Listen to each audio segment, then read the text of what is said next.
এক কফি শপের মালিক তার পরিবারের সঙ্গে শান্তিপূর্ণ জীবন কাটাচ্ছিল। হঠাৎ করে তার জীবনে একের পর এক অপ্রত্যাশিত ঘটনা ঘটতে শুরু করে। শুধু কারো চেহারার সঙ্গে মিল থাকার কারণে তার জীবন পুরোপুরি বিপর্যস্ত হয়ে ওঠে। কিছু নিষ্ঠুর ও ভয়ঙ্কর ব্যক্তি এসে তার জীবনকে অতিষ্ঠ করে তোলে এবং তাকে শেষ করে দেওয়ার জন্য সংকল্প করে। কিন্তু শেষ পর্যন্ত সেই ব্যক্তিটি কিভাবে এই বিপদের মোকাবেলা করে এবং তাদের প্রতিহত করে তা জানতে হলে আজকের ভিডিওটি পুরোপুরি দেখতে হবে। আমরা বলছিলাম 2023 সালে মুক্তিপ্রাপ্ত মারাত্মক অ্যাকশন থ্রিলার মুভি লিওর কথা। তাই চলুন আর দেরি না করে মূল কাহিনীতে আসা যাক। মুভির শুরুতেই আমরা ভারতের তামিলনাড়ুর এক বাড়িতে একটি নির্মম দৃশ্য দেখতে পাই। কিছু গুন্ডা সেই বাড়িতে প্রবেশ করে এবং কয়েকজনকে হত্যা করে। এক বৃদ্ধ ব্যক্তিকেও তার বন্দী করে রাখে এবং শেষ পর্যন্ত তাকেও হত্যা করে। এখন প্রশ্ন হলো, এই সন্ত্রাসীরা আসলে কারা এবং তাদের হত্যার পেছনের আসল কারণ কি? সব প্রশ্নের উত্তর আমরা একটু পরে জানতে পারবো।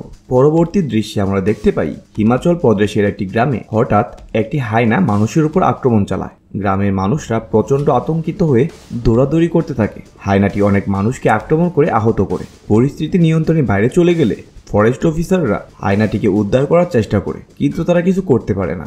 একের পর এক মানুষরা হায়নার হাতে গুরুতর আহত হতে থাকে। এই অবস্থায় ফরেস্ট অফিসার জোশি যোগাযোগ করে তার এনিম্যাল রেস্কিউয়ার বন্ধু পার্থবানের সঙ্গে। পার্থবান তখন তার ছেলেকে নিয়ে স্কুলে যাচ্ছিল। জোশির ফোন পাওয়া মাত্র সে তার ছেলেকে সঙ্গে নিয়েই সেই জায়গায় চলে আসে যেখানে হায়নাটি মানুষকে আক্রমণ করছিল। আর এই সময় হায়নাটি একটি স্কুলের মাঠে ঢুকে পড়ে। আর তাই পার্থবান প্রথমে স্কুলের সকলকে নিরাপদে স্কুলের ক্লাসরুমের ভেতরে ঢুকে যেতে বলে এবং পরবর্তীতে সেই স্কুলের গেট বন্ধ করে দেয়। এই সময় হায়নাটি স্কুলের বাউন্ডারির মধ্যে আটকা পড়ে। হায়নাটি গেট পার করার অনেক চেষ্টা করলেও পার্থবান দেয়ালের উপর দাঁড়িয়ে মারাত্মক এক টেকনিক ব্যবহার করে বরফের বিস্ফোরণ ঘটাতে থাকে। হায়না কিছুটা ভয় পেয়ে পিছিয়ে গেলেও হঠাৎ স্কুলের 3 জন ছাত্রী বাথরুম থেকে বের হয়ে আসে এবং হায়না তাদের উপর আক্রমণ করতে চায়। তবে পার্থবান সাহসিকতার সঙ্গে দেয়াল থেকে লাফ দিয়ে হায়নার মনোযোগ নিজের দিকে আকর্ষণ করে। এরপর স্কুলের ছাত্রীরা নিরাপদে স্কুলের ভেতরে ঢুকে পড়ে এবং অপরদিকে পার্থবানের সঙ্গে হায়নাটির সরাসরি লড়াই শুরু হয়। পার্থবান দক্ষতার সঙ্গে হায়নার আক্রমণ এড়িয়ে চলতে থাকে। এই অবস্থায় জোশি ট্র্যাঙ্কুলাইজার গান ব্যবহার করে হায়নাটিকে অজ্ঞান করার চেষ্টা করে, কিন্তু গানটি দীর্ঘদিন ব্যবহার না করার কারণে গানটি জ্যাম হয়ে যায়। তাই পার্থবান নিজের জীবনের ঝুঁকি নিয়ে তার গাড়িতে থাকা তার ছেলের বর্ষার সাহায্যে হায়নাটিকে অজ্ঞান করার সিদ্ধান্ত নেয়। পার্থবান তার ছেলের কাছে তার বর্ষাটি চাইলে সে দ্রুত বর্ষাটি পার্থবানের দিকে ছুঁড়ে মারে। পার্থবান দ্রুত বর্ষাটি ক্যাচ ধরে এবং তার মাধ্যমে হায়নাটিকে অজ্ঞান করতে সক্ষম হয়। মুহূর্তের মধ্যে হায়নাটি নিস্তেজ হয়ে যায়, কিন্তু তার আগেই পার্থবান ওই হায়নার আক্রমণে কিছুটা আহত হয়। এভাবেই পার্থবান সাহস এবং দক্ষতা প্রদর্শন করে সব মানুষের জীবনকে রক্ষা করে। যদিও ফরেস্ট অফিসাররাই পরে সমস্ত ক্রেডিট নেয়, পার্থবান এতে কোনো আপত্তি করে না, কারণ তিনি পাবলিকের নজর কাড়া পছন্দ করেন না। যাই হোক, পার্থবান আসলে একজন সাদাসিধে ও নির্ভেজাল মানুষ। তার স্ত্রী সত্য, ছেলে সিদ্ধার্থ এবং মেয়ে চিন্টুকে নিয়ে তার ছোট্ট সুখের সংসার। স্ত্রী ও সন্তানদের পাশাপাশি তার মধ্যে বন্য প্রাণীদের প্রতি বিশেষ একটা অনুভূতি আছে। সে তাদের নিজের সন্তানের মতোই ভালোবাসে এবং রেস্কিউ করার পর যত্ন সহকারে দেখাশোনা করে। কিছুদিন আগে সেই রেস্কিউ করা হায়নাকেও যত্ন নিতে শুরু করে এবং তার নাম রাখে শুভ্রমণি। এরপর ধীরে ধীরে শুভ্রমণিকে তার পরিবারের সবার সঙ্গে পরিচয় করিয়ে দেয়। এদিকে মুভির শুরুতে আমরা যে সন্ত্রাসীদের দেখেছিলাম, এবার দেখা যায় তারা আসলে প্রফেশনাল ডাকাত। প্রথম দৃশ্যে তারা যে ব্যক্তিকে হত্যা করেছিল তিনি ছিলেন শহরের কালেক্টর। তাকে নির্মমভাবে হত্যা করার পর তার বাড়ির সমস্ত জিনিসপত্র লুট করে নেয়। কিন্তু এখানেই তারা থেমে থাকে না। তারা এবার একটি নির্জন রাস্তায় দাঁড়িয়ে ডাকাতি শুরু করে। প্রথমে তারা সেই রাস্তায় চলা একটি বাইকের উপর আক্রমণ চালিয়ে বাইকটিকে মাটিতে ফেলে দেয়। এরপর তারা একটি ছোট গাড়িকে পুরোপুরি উল্টে দেয় এবং লোকটির কাছ থেকে তার এটিএম কার্ড পায় এবং এটিএম এর পিন জিজ্ঞেস করে। পিন দিতে অস্বীকৃতি জানালে ডাকাতের একজন তাকে গুলি করে হত্যা করে এবং তারপর তার গাড়িটিকে পাহাড় থেকে নিচে ফেলে দেয়। পরের দিন সকালে পার্থবান এই খুনের খবর পায় তার বন্ধু জোশির কাছ থেকে। জোশির আমন্ত্রণে সে একটি বিরল পাখিকে দেখতে আসে, যেটি জোশির মাধ্যমে চোরাচালানকারীদের হাত থেকে উদ্ধার করা হয়েছে। এখন সে পাখিটি ট্রিটমেন্ট করার জন্য একজন ভেটেরিনারি ডাক্তার ডেকে আনতে বলে, কিন্তু জোশি জানায় যে গতকাল রাতে ডাক্তার একটি সড়ক দুর্ঘটনায় মারা গেছে। পরক্ষণেই তার কাছে ফোন আসে। সে জানতে পারে ডাক্তারকে আসলে হত্যা করা হয়েছে, অর্থাৎ তাকে গুলি করা হয়েছিল। এখান থেকে বোঝা যায় গত রাতে সেই রাস্তায় ডাকাতদের হাতে যে ব্যক্তি খুন হয়েছিল তিনি ছিলেন সেই ডাক্তার। এইসব খবর শুনে পার্থবান ভেতর থেকে অস্বস্তি ও চিন্তায় পড়ে যায়। এই শহরে এমন নির্মম খুনের ঘটনা আগে কখনোই ঘটেনি, কিন্তু পার্থবান কখনোই ভাবতে পারেনি যে সেই রাতে সে নিজেই এমন এক পরিস্থিতির মুখোমুখি হতে চলছে। প্রতিদিনের মতো রাতের বেলা নিজের কফি শপ বন্ধ করে মেয়ের সঙ্গে মিউজিকের তাল মিলিয়ে নাচছিলেন তিনি। হঠাৎ করে সেই ডাকাত দলের সবচেয়ে সাইকো টাইপের ছেলেটি তার কফি শপে ঢুকে পড়ে। পার্থবান তাকে সব বন্ধ থাকার কথা জানালেও ছেলেটি তার জন্য চকলেট কফি অর্ডার করে। পার্থবান বুঝতে পারে এই ছেলেটির মধ্যে কোনো ঝামেলা আছে। তাছাড়া তার পকেটে থাকা রিভলভারটিও ইতিমধ্যেই তার চোখে পড়েছে। আর এই সময় হঠাৎ তার দোকানের কর্মচারী শ্রুতি সেখানে আসে। আর তখন ছেলেটি শ্রুতিকে জিম্মি করে। শ্রুতি নিজেকে বাঁচানোর জন্য চিৎকার শুরু করলে পার্থবান তাকে বাঁচাতে আসে। আর তখনই ছেলেটি তার পিস্তল বের করে টেবিলের উপর রাখে। আর তাই তখন পার্থবান তার ক্যাশে সকল টাকা এনে ছেলেটিকে দেয়। কিন্তু তারপরও সে পার্থবানকে কফি বানাতে বলে। পার্থবান কথা না বাড়িয়ে ছেলেটির জন্য কফি বানাতে শুরু করে, কারণ এই মুহূর্তে কিছু করলেই বড় দুর্ঘটনা ঘটতে পারে। কেননা সাইকো ছেলেটি ইতিমধ্যেই শ্রুতিকে জিম্মি করে রেখেছিল। এই সময় ডাকাত দলের বাকি সদস্যরা এসে দেখে পার্থবান ইতিমধ্যে টাকাগুলো টেবিলে রেখেছে। এখন যেহেতু তাদের মূল উদ্দেশ্য ছিল ডাকাতি করা, তাই তারা ভাবে তাদের কাজ সম্পূর্ণ হয়েছে। তাই ডাকাত দলের নেতা সেই মেয়েটিকে ছেড়ে দিতে বলে, কিন্তু সাইকো ছেলেটি তাকে জানায় দোকানে সিসিটিভি ক্যামেরা রয়েছে, তাই এখন তাদের সকলকে হত্যা করতে হবে। তাদের এই পরিকল্পনা পার্থবান বুঝতে পারে। তাই সে কফি আনার ভান করে হঠাৎ গ্লাস দিয়ে ছেলেটির মাথায় আঘাত করে। এরপর বাকিরা তার উপর হামলা করলে সে শক্তভাবে তাদের সকলকে মোকাবেলা করে। পার্থবানের ফাইটিং স্কিলের সামনে ডাকাত দলের কেউ টিকে থাকতে পারে না। পার্থবান একের পর এক ডাকাতকে মারতে থাকে। যদিও এই সময় কফি শপ পুরো লন্ডভন্ড হয়ে যায়। এই সময় সাইকো ছেলেটা পার্থবানকেও আঘাত করে, কিন্তু পরক্ষণে আবার পার্থবান তাদের সবাইকে রামদুলাই দিতে শুরু করে। হঠাৎ ডাকাত দলের নেতা শ্রুতিকে ছুরির মুখে জিম্মি করে এবং এই সাইকো ছেলেটিকে পার্থবানকে খতম করার আদেশ দেয়। কিন্তু ছেলেটি হঠাৎ সেখানে পার্থবানের মেয়েকে দেখতে পায়, আর তাই সে এখন মেয়েটিকে মারার জন্য এগিয়ে যায়। এই সময় পার্থবান দ্রুত নিচে পড়ে থাকা পিস্তলটি তুলে ডাকাত দলের প্রত্যেককে হেডশট দিয়ে খতম করে ফেলে এবং সবাইকে খতম করার পর পার্থবান কান্নায় ভেঙে পড়ে, কারণ কখনো সে ভাবেনি যে কাউকে এমনভাবে হত্যা করতে হবে। পরের দিন পুলিশ এসে সকল মৃতদেহ উদ্ধার করে এবং নিয়ম অনুসারে পার্থবানকে গ্রেপ্তার করে নিয়ে যায়। আদালতে নির্দোষ প্রমাণ না হওয়া পর্যন্ত মামলা চলতে থাকে। মারা যাওয়া গ্যাংস্টারদের একজনের স্ত্রী শপথ নেন পার্থবানকে না মেরে সে তার স্বামীর চিতায় আগুন দেবেন না। আদালতে মামলার সময় বিপক্ষের উকিল সন্দেহ প্রকাশ করে এবং বলে কিভাবে পার্থবান এত নিখুঁতভাবে মাথায় গুলি করলো। এই কাজে একজন প্রফেশনাল লোক ছাড়া করা সম্ভব নয়, তাই তাকে শুটিং টেস্ট দিতে হবে এবং সেখানেও সে প্রত্যেকটা লক্ষ্য পূরণ করে। এরপর আদালত জানতে পারে যে পার্থবান যাদের হত্যা করেছে তাদের বিরুদ্ধে অন্তত 50টি মামলা রয়েছে, অর্থাৎ তারা সমাজের জন্য মারাত্মক হুমকি স্বরূপ। এইভাবেই পার্থবান সমাজের উপকার করেছে শুধুমাত্র নিজের এবং মেয়ের আত্মরক্ষার জন্য। সব বিবেচনার পর পার্থবানকে খালাস দেওয়া হয় এবং সরকারও তাকে সম্মাননা দেওয়ার কথা ভাবে। তবে এই দুঃসময় কাটলেও পার্থবান নিজের আগে সুন্দর ও স্বাভাবিক জীবনে ফিরে আসতে পারে না। সাধারণ মানুষ থেকে সে এখন একজন অত্যন্ত ফেমাস ব্যক্তিতে রূপান্তরিত হয়েছে। সংবাদপত্রের সমস্ত শিরোনামে তার নাম ছাপা হয় এবং তিনি এখনও সেই দুর্ঘটনার ট্রমা থেকে বের হতে পারছে না। ঘটনা প্রায় 10 দিন পার্থবান নিজ গড়ে কোয়ারেন্টাইন সময় কাটাচ্ছে। এই সময় কফি শপও খুলতে পারেনি তিনি। তবে শেষমেশ স্ত্রীর কথায় সে বাজারে যেতে বাধ্য হয়। এই সময় তার সাথে তার পরিবারও বাজারে যায়। পার্থবান এতটাই ফেমাস হয়ে যায় যে আশেপাশের লোকজন তাকে সালাম দিতে শুরু করে। হঠাৎ বাজারে যাওয়ার পর এক পুলিশ অফিসার যোশীকে ফোন করে জানায় গোপন তথ্য অনুযায়ী একদল গ্যাংস্টার প্রতিশোধ নিতে পার্থবানের উপর হামলার পরিকল্পনা চালাচ্ছে এবং তারা ইতিমধ্যেই শহরে প্রবেশ করেছে। যোশী এটা জানার পর সে সাথে সাথেই পার্থবানকে ফোন করে এবং সবকিছু জানায় এবং তাকে দ্রুত বাসায় ফিরে যেতে বলে। এই সময় পার্থবান যখন তার আশেপাশে তাকিয়ে দেখছিল তখন হঠাৎ পেছন থেকে কেউ তার গলায় ফাঁসি ঝুলিয়ে দেয়। সেই সময় সত্য ও চিন্টু বাজারের অন্য প্রান্তে ছিল। প্রায় দমবন্ধ অবস্থায় পার্থবান পেছন থেকে একটি ছুরি নিয়ে তার গলার ফাঁসি কেটে দেয়। এরপর সে নিজেকে রক্ষা করতে শুরু করে এক বিশাল সংঘর্ষ। 15 থেকে 20 জন লোক ধারালো অস্ত্র নিয়ে হামলা করলেও পার্থবান সবাইকে হত্যা করে, কিন্তু পার্থবানের গায়ে একটা আঁচড়ও লাগে না। সেই গ্যাংস্টারদের লিডার তাকে মারতে আসলেও সেও পার্থবানের কাছে পরাজিত হয়। সেই সময় সত্য দাঁড়িয়ে দাঁড়িয়ে সবকিছু দেখছিল। পার্থবান পুরো গ্যাংস্টারদের নির্মূল করে ফেলেছে। পার্থবানের এই ভয়ানক চেহারা সে আগে কখনোই দেখেনি, যেন তার মধ্যে এক মনস্টার জেগে উঠেছে। তারপর পার্থবান সরাসরি পুলিশ স্টেশনে চলে আসে। এবার পার্থবান নিজের নিরাপত্তার জন্য পুলিশের প্রোটেকশন দাবি জানায়, কিন্তু স্টেশনের ওই অফিসার মোটেও প্রোটেকশন দিতে রাজি হয় না, বরং তাকে ছোট লোক ও কফি বিক্রেতা বলে অপমান করতে থাকে। এদিকে থানায় হাজির হয় পার্থবানের বন্ধু যোশী। অফিসার যোশীকে গালাগালি করতে শুরু করে। পার্থবান এবার নিজের ধৈর্য ধরে রাখতে পারে না, তাই সে জোরে ওই অফিসারের গলা চেপে ধরে। যোশী সহ স্টেশনের সব লোক মিলে তার হাত সেই অফিসারের গলা থেকে ছাড়ানোর প্রচুর চেষ্টা করে, কিন্তু তাতেও যেন কোনো কাজ হচ্ছিল না। অবশেষে প্রায় আধামৃত অবস্থায় পার্থবান অফিসারকে ছেড়ে দেয়। এরপর যোশী তাকে বুঝিয়ে বলে, যেহেতু তোমার শরীরে কোনো আঘাতের চিহ্ন নেই তাই পুলিশ স্বাভাবিকভাবেই তোমার প্রোটেকশন দিতে চাইবে না। তার মানে প্রোটেকশন পেতে হলে তার গায়ে আঘাতের চিহ্ন থাকতে হবে। এই কারণেই পার্থবান এবার যোশীর হাতে একটি হাতুড়ি তুলে দেয় এবং তাকে আঘাত করতে বলে। বাধ্য হয়ে যোশী পার্থবানের পিঠে একটি আঘাত বসায়। এরপর পার্থবান সরাসরি জজের কাছে চলে যায় এবং এই চিহ্ন দেখিয়ে প্রোটেকশন আদায় করতে সক্ষম হয়। লোকাল এসপিও এই আঘাতের চিহ্ন দেখে প্রোটেকশন দেওয়ার জন্য রাজি হয়।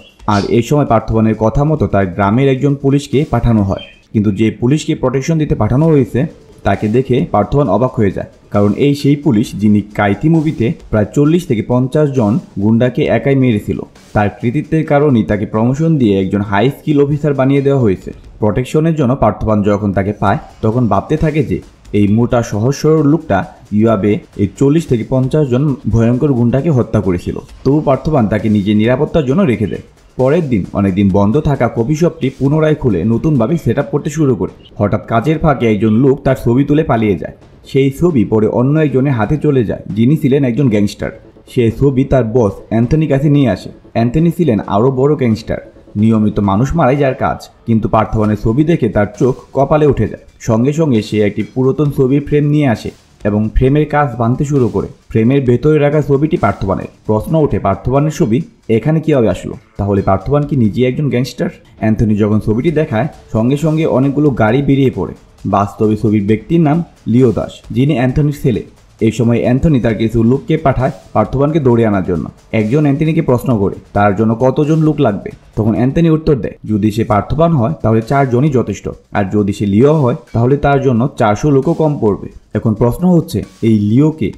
এইসব প্রশ্নের উত্তর আমরা ধীরে ধীরে ধারাবাহিকভাবে জানতে পারবো। এবার অ্যান্থনি তার সমস্ত সাঙ্গপাঙ্গ নিয়ে সরাসরি পার্থবানের শহরে চলে আসে এবং চুপচাপ পার্থবানের ক্যাফেটেরিয়ায় বসে যায়। অনেকক্ষণ ধরে তাকে সেখানে বসে থাকতে দেখে শ্রুতি বিষয়টি পার্থবানকে জানায়। যখন পার্থবান অ্যান্থনির কাছে আসে তখন অ্যান্থনি তার দিকে তাকিয়ে পুরোপুরি অবাক হয়ে যায়। আর তখন তিনি ভাবেন যে হয়তো এটাই তার ছেলে লিও। কিন্তু পার্থবানের চোখে তেমন কোনো উত্তেজনা দেখা যায় না। সে যেন এক সম্পূর্ণ অপরিচিত লোকের মতোই তার সঙ্গে কথা বলছে। পার্থবানকে পরীক্ষা নিতে অ্যান্থনি এবার তাকে একটি কফি বানাতে বলে। যখন পার্থবান কফি বানানোর সময় সুগারের পরিমাণ জানতে চায়, অ্যান্থনি হঠাৎ বলে ওঠে, এটা তুমি ভালো করেই জানো আমার কতটুকু চিনি লাগে। পরে পার্থবান আবারও সুগার কিউবের সাইজ সম্পর্কে জানতে চায়। অ্যান্থনি একই উত্তর দেয়। অর্থাৎ এমন এক ভাব তৈরি হয় এখানে যেন পার্থবান তাকে আগে থেকেই চেনে, অথচ বাস্তবে সে কিছু জানে না। এরপর অ্যান্থনি তার পকেট থেকে একটি সিগারেটের প্যাকেট বের করে তাকে জিজ্ঞাসা করে, পার্থবান কি এই ব্র্যান্ডের সিগারেটের নাম জানে না? এই সিগারেট কোম্পানির প্রতিষ্ঠাতা ছিলেন লিও। তখন পার্থবান বলে সেই ব্র্যান্ডের সিগারেটের নাম জানে না। তাছাড়া অ্যান্থনির কোনো কথাই সে বুঝতে পারছে না। তাই সে বলে, তুমি আমাকে কি বোঝাতে চাচ্ছ? আমি কিছুই বুঝতে পারছি না। অ্যান্থনি তখন পুনরায় বলে, আমি তোকে খুব ভালো করেই চিনি, তুই হচ্ছিস আমার ছেলে লিও। এরপর অ্যান্থনি পার্থবানকে বলে যে সে যেন মাউন্ট ভিউ লজে এসে তার আসল পরিচয় স্বীকার করে নেয়। তবুও পার্থবান নিজেকে লিও মানতে অস্বীকৃতি জানায়। হঠাৎ অ্যান্থনি একটি মদের ক্যান বের করেন। তারপর পার্থবান জানায় যে এই ক্যাফেটেরিয়ায় অ্যালকোহল নিষিদ্ধ। এই কথা শুনে অ্যান্থনি হাসতে শুরু করে, কারণ লিও কখনো মদ ছাড়া নিঃশ্বাসও নিতে পারত না। এরপর অ্যান্থনি সেখান থেকে চলে যায়। অ্যান্থনি চলে যাওয়ার পর পার্থবান যোশীকেও সব ঘটনা জানায়। যোশী বিষয়টা অনুসন্ধান করে জানায় যে অ্যান্থনি দাসের ছেলের নাম ছিল লিও দাস এবং তার চেহারা পুরোপুরি পার্থবানের সাথে মিলে যায়। অ্যান্থনি ডি নামে সিগারেট ফ্যাক্টরির মালিক ছিলেন, যার ছেলে লিও। তবে হঠাৎ সেই ফ্যাক্টরি বন্ধ হয়ে যায়। তখন যোশী পার্থবানকে তার ছোটবেলার কথা জিজ্ঞাসা করলে পার্থবান জানায় সে ছোটবেলা থেকে একটি এতিমখানায় বড় হয়েছে। সেখান থেকে তার পরিচয় হয় সত্যের সাথে, তারপর বিয়ে, আর সত্যের চাকরির সুবাদে তারা এখন এই শহরে থাকতে শুরু করে। পার্থবান কোনোভাবেই বুঝতে পারছিল না যে তার সঙ্গে এইসব ঘটনা কেন ঘটছে। পরের দিন পার্থবান যখন ক্যাফেটেরিয়া খুলে বসেন তখন আবারও সেখানে একজনকে বসে থাকতে দেখেন। পার্থবান তার কাছে গেলে সে নিজেকে লিওর বন্ধু হিসেবে দাবি করে। এই সময় পার্থবান সেখান থেকে তাকে তাড়িয়ে দেয়। অন্যদিকে তার স্ত্রী সত্য ওষুধের দোকান থেকে ওষুধ কিনে বের হচ্ছিল। ঠিক তখনই কিছু লোক এসে তাদের উপর আক্রমণ করে, যাদের কিছুদিন আগেই লিও মেরেছিল, অর্থাৎ ওই ডাকাত দলের লোক। তাদের একজন যখন সত্যকে মারতে যাচ্ছিল ঠিক তখনই অ্যান্টনি এসে তার হাত ধরে ফেলে এবং তাদের সকলকে মারতে শুরু করে, এমনকি অনেককে মেরে ফেলে, যা থেকে সত্য অনেক ভয় পেয়ে যায়। এরপর অ্যান্থনি সত্যের কাছে এসে জানায় যে পার্থবানই তার ছেলে লিও। তিনি আরও বলেন, যেদিন তুমি জানতে পারবে পার্থবান একজন খুনি, সেদিন তুমি আমার সঙ্গে দেখা করতে এসো। এরপর সত্য তার বাড়িতে ফিরে আসে, কিন্তু এই সময় অ্যান্থনি তার পিছু পিছু তাদের বাড়ি পর্যন্ত চলে আসে। সত্য পার্থবানকে ফোন করে এই বিষয়টি জানালে পার্থবান সিদ্ধার্থকে তার স্কুল থেকে দ্রুত বাড়ি ফেরার জন্য বলে এবং আরও বলে কেউ যদি তার বাড়িতে ঢোকার চেষ্টা করে তাহলে যেন সে তার বর্ষা দিয়ে সরাসরি তার উপর আক্রমণ করে। এই সময় পার্থবান এবং সিদ্ধার্থ দুজনেই বাড়ির উদ্দেশ্যে রওনা হয়। সিদ্ধার্থ পার্থবানের আগেই বাড়িতে পৌঁছে যায় এবং সে তার বর্ষা নিয়ে প্রস্তুত থাকে। পার্থবান এই সময় ধীরে ধীরে ঘরের দিকে প্রবেশ করে আর সাথে সাথে সিদ্ধার্থ তার বর্ষা নিক্ষেপ করে। এই সময় একটুর জন্য প্রাণী বেঁচে যায় পার্থবান। এদিকে নেপোলিয়ান ফিরে আসলে পার্থবান তাকে তার দায়িত্ব অবহেলার কারণে অনেক কথা শোনায়, যা শুনে নেপোলিয়ান অনেক ইমোশনাল হয়ে যায় এবং এখন থেকে নিজের জীবনের বিনিময়ে তাদের পরিবারকে রক্ষা করার প্রতিজ্ঞা করে। পরের দিন থেকে সত্য ও যোশী দুজনেই পার্থবান ও অ্যান্থনির ব্যাপারে বিস্তারিত গবেষণা শুরু করে এবং সত্য কোথাও না কোথাও পার্থবানকে লিও বলে সন্দেহ করতে শুরু করে। এই কারণে সত্য পার্থবানের সকল সার্টিফিকেট যাচাই করতে শুরু করে। একই সময় সে পার্থবানের সঙ্গে ফোনে যোগাযোগ করে জানায় যে অফিসের কাজে তাকে শহরের বাইরে যেতে হবে, কিন্তু প্রকৃতপক্ষে সে পার্থবানের অতীত সম্পর্কে তথ্য সংগ্রহ করতে গিয়েছিল। অন্যদিকে যোশী লিওর পুরনো সঙ্গী ডিসুজার সঙ্গে জেলে দেখা করে। বহু বছর আগে লিও মারা যাওয়ার পর তার সেই সঙ্গীদের মধ্যে ডিসুজাই একমাত্র বেঁচে থাকা ব্যক্তি, আর 3 দিন পর তারও ফাঁসি দেওয়া হবে। যোশী লিওর অতীত জানতে চাইলে ডিসুজা অতীতের কথা বলতে শুরু করে। 1999 সালে ভারতের অন্ধ্রপ্রদেশে দাস অ্যান্ড কোম্পানি নামে একটি বিশাল সিগারেট কোম্পানি ছিল, যার মালিক ছিলেন অ্যান্থনি দাস। এই অ্যান্থনি ও তার ভাই একসঙ্গে তামাকের ব্যবসার পেছনে ড্রাগস ও অন্যান্য অবৈধ ব্যবসা করত। অ্যান্থনি ও তার ভাইয়ের স্বপ্ন ছিল তাদের ব্যবসা আরও বড় করার এবং একদিন পৃথিবীর সবচেয়ে বড় ড্রাগ ব্যবসায়ীতে পরিণত হওয়ার। তবে অ্যান্থনি তার কাজের শুরুতে পশু বলি দিত, কারণ তার অন্ধবিশ্বাস ছিল যে এতে তাদের ব্যবসার মঙ্গল হবে। আর তার এই অন্ধবিশ্বাস দিনে দিনে অনেক মারাত্মক আকার ধারণ করতে শুরু করে এবং সে নরবলি দেওয়া শুরু করে। অন্যদিকে অ্যান্থনির ছেলে লিওর দায়িত্ব ছিল তার ব্যবসার অন্ধকার দিক সামলানো। ব্যবসা যদি কোনো সমস্যা দেখা দিত, সে নিজেই সরাসরি তার সমাধান করতে যেত। একদিন প্রায় 2000 কেজি ড্রাগ পুলিশের চেকপোস্টে ধরা পড়লে লিও নিজেই সেখানে হাজির হয়। এরপর সেই সব পুলিশকে রামদুলাই দিয়ে ড্রাগ ফিনিয়ে আনে এবং কয়েকজনকে হত্যা করে। ফ্যাক্টরিতে আসার পর লিও তার দলের একজনকে মেরে ফেলে, কারণ তার কারণেই পুলিশ তাদের ড্রাগ ধরতে পেরেছিল। তবে যাকে সে শেষ করেছে সে ছিল লিওর খুব কাছের বন্ধু। ব্যবসার কারণে বন্ধুত্ব এখানে কোনো মূল্য রাখে না। এটাই বোঝায় যে লিও আসলে কতটা বিপজ্জনক। এই সময় লিওর উপর একজন আক্রমণ করার চেষ্টা করলে পিছন থেকে তার বোন এলিশা এসে তাকেও মেরে ফেলে। এলিশা লিওর পারফেক্ট ডুপ্লিকেট, শুধুমাত্র মহিলা পার্সন। এলিশা সবসময় লিওর ক্রাইম পার্টনার ছিল, অর্থাৎ তারা দুজনে মিলেই দাস কোম্পানির সমস্ত অবৈধ কারবার পরিচালনা করত।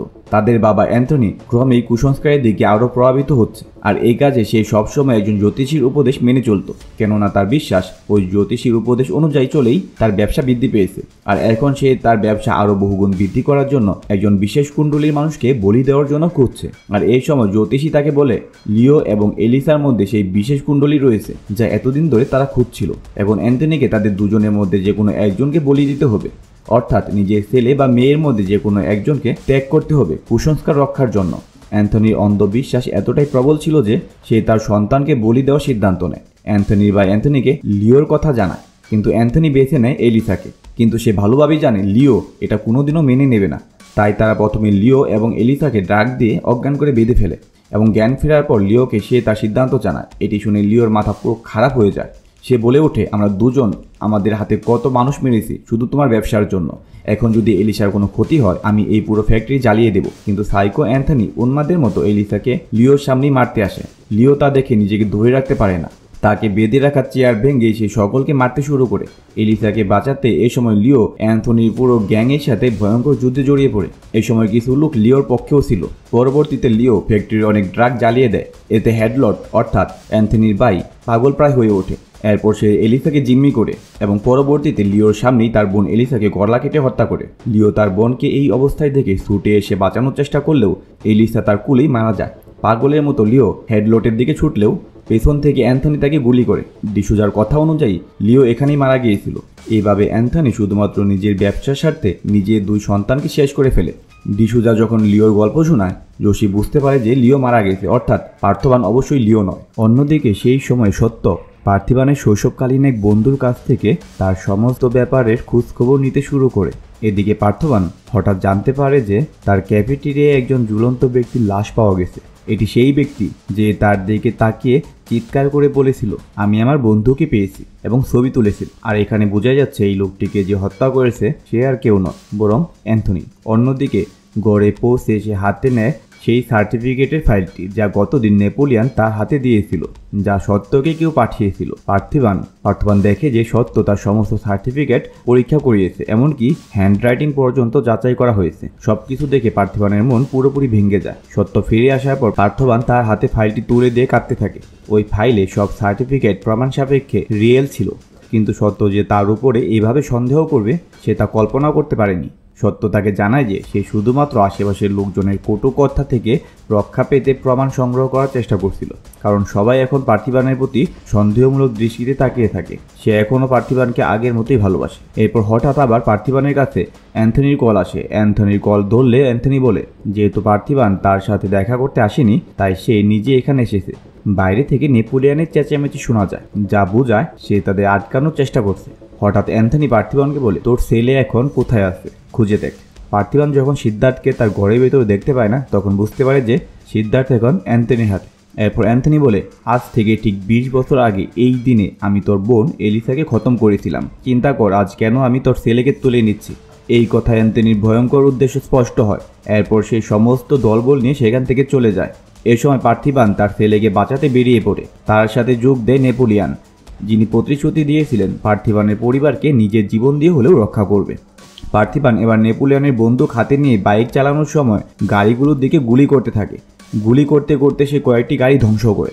এরপর সে নেপোলিয়নকে বাইক সামলাতে বলে এবং লাফ দিয়ে চলন্ত এক গাড়ির ভিতর ঢুকে পড়ে। অন্যদিকে নেপোলিয়ন বাইক চালাতে গিয়ে গুরুতর আহত হয়। অপরদিকে পার্থিবান তার গাড়ি দিয়ে আরও কয়েকটি গাড়ি ধ্বংস করে। তবে শেষমেশ অ্যান্থনির দুটি গাড়ি তার সামনে এসে দাঁড়ায় এবং ধাক্কা খেয়ে সেই গাড়ির কাঁচ ভেঙে বেরিয়ে আসে। অ্যান্থনি তার পেছনে কয়েকজন লোক লাগিয়ে দেয়, কিন্তু তাদের মারতে পার্থিবানের 5 মিনিট সময়ও লাগে না। এরপর অ্যান্থনি নিজে এসে তাকে বলে, তোর নাম লিও, স্বীকার কর। কিন্তু পার্থিবান জোর দিয়ে বলে, আমি লিও না, আমি পার্থিবান। এরপর এই কথোপকথনের পর তাদের মধ্যে শুরু হয় এক মারাত্মক লড়াই। এই লড়াই দীর্ঘ সময় ধরে চলতে থাকে। দুপক্ষে সমানে সমান টক্কর দিতে থাকে। পার্থিবান ও অ্যান্থনি আঘাত থেকে নিজেকে রক্ষা করতে গিয়ে বেশ আহত হয়। এই পর্যায়ে অ্যান্থনি ঘোষণা করে লিওকে সে শেষ করতে পারেনি, তবে তার ছেলেকে আজই ধ্বংস করবে। এই কথা শোনার সঙ্গে সঙ্গে পার্থিবান যেন রাগে আগুন হয়ে যায়। এই সময় সে বারবার অ্যান্থনির মাথায় আঘাত করে তাকে মারাত্মকভাবে আহত করে, কিন্তু শেষ পর্যন্ত অ্যান্থনি তাকে বলেনি সিদ্ধার্থ কোথায় আছে। মৃত্যুর আগে অ্যান্থনি পার্থিবানের কাছে শেষবারের মতো অনুরোধ করে যে সে লিও এটা স্বীকার করে নিক। তবে পার্থিবান তা স্বীকার করে না, বরং অ্যান্থনিকে হত্যা করে ফেলে। অন্যদিকে জোশি পার্থিবানকে এখান থেকে চলে যাওয়ার পরামর্শ দিলে হেডলট ফোন করে জানায় যে সিদ্ধার্থ এখন তার কাছে, তাই যদি জীবিত দেখতে চায় তাহলে অ্যান্থনিকে সাথে নিয়ে যেতে হবে, যদিও অ্যান্থনি ইতিমধ্যেই মারা গেছে। পার্থিবান তার মৃতদেহ অ্যাম্বুলেন্সে তুলে সিদ্ধার্থের উদ্দেশ্যে রওনা দেয়। একটি স্টেশনের কাছে পৌঁছে পার্থিবান হেডলটের লোকদের সঙ্গে দেখা করে। তবে হেডলট অ্যান্থনির দেহ অন্য কাউকে দিয়ে পাঠিয়ে পার্থিবানকে ট্রেনে চেপে হেডলটের কাছে নিয়ে আসে। হেডলটের সামনে পার্থিবান যেন এক শিশুর মতো নিরীহ হয়ে যায়। সে তাকে নিজের সমস্ত সার্টিফিকেট, বিয়ের ছবি দেখালেও হেডলট কোনোভাবেই কনভিন্স হয় না। বারবার হেডলট বলছে তুই স্বীকার কর তুই লিও, কিন্তু পার্থিবান অস্বীকার করতে থাকে। হেডলট তখন বলে, তুই আস্ত একটা বোকা, নিজের ছেলেকে বাঁচাতে এখানে এসেছিস, কিন্তু গড়ে স্ত্রী ও মেয়েকে একা রেখে এখন তাদের সুরক্ষা কে দেবে। এই কথার সঙ্গে সঙ্গেই সে তার লোকেদের ফোন করে নির্দেশ দেয় তারা যেন পার্থিবানের ঘরের ভেতর ঢুকে সত্য তার মেয়েকে হত্যা করে। অ্যান্থনি বারবার অনুরোধ করে যেন তার পরিবারকে ছেড়ে দেওয়া হয়, কিন্তু হেডলট কোনো কথা শুনে না। লোকগুলো যখন গেট খুলে ভেতরে ঢুকে তখন ঘটে এক অদ্ভুত ঘটনা, কেননা লিও ইতিমধ্যেই তার বাড়িতে বেশ কিছু মারাত্মক ফাঁদ বানিয়ে রেখেছিল, যার প্রতিটি ফাঁদে গুন্ডারা মরতে শুরু করে। এইসব ফাঁদ পার হয়ে কিছু লোক ঘরের ভিতরে ঢুকতে সক্ষম হয়, আর কিছু লোককে নিঃশব্দে বিষ মেশানো ট্যাঙ্কুলাইজার দিয়ে হত্যা করে জোশি। ঘরের এক কোণে লুকিয়েছিল নেপোলিয়ান এবং অপেক্ষাও করছিল গুন্ডাদের, এবং তারা ঘরে ঢোকার সাথে সাথে নেপোলিয়ান তাদের গুলি করে হত্যা করে। অর্থাৎ পার্থিবান পুরো প্রস্তুতি নিয়েছিল। অনেকে মারা গেলেও এখনও কিছু লোক জীবিত ছিল যারা ভেতরে প্রবেশ করে। এই সময় ভেতরে সত্য তাকে দেখে এবং চিন্টুকে নিয়ে অন্য একটি রুমের দরজা বন্ধ করে দেয়, কিন্তু গুন্ডাটি সেই দরজা ভেঙে ভেতরে ঢুকে পড়ে।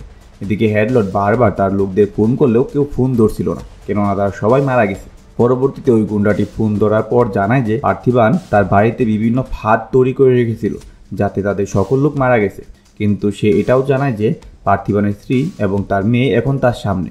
হেডলট তাদের হত্যা করার নির্দেশ দেওয়ার বদলে সে তাদের দিকে ফোন ঘুরাতে বলে। এরপর সে তাদের ছেড়ে দেওয়ার শর্তে পার্থিবানকে অনুরোধ করে সে যেন স্বীকার করে নেয় সে লিও। হঠাৎ পার্থিবানের মুখ থেকে উচ্চারিত হয় শুভ্রমণির নাম।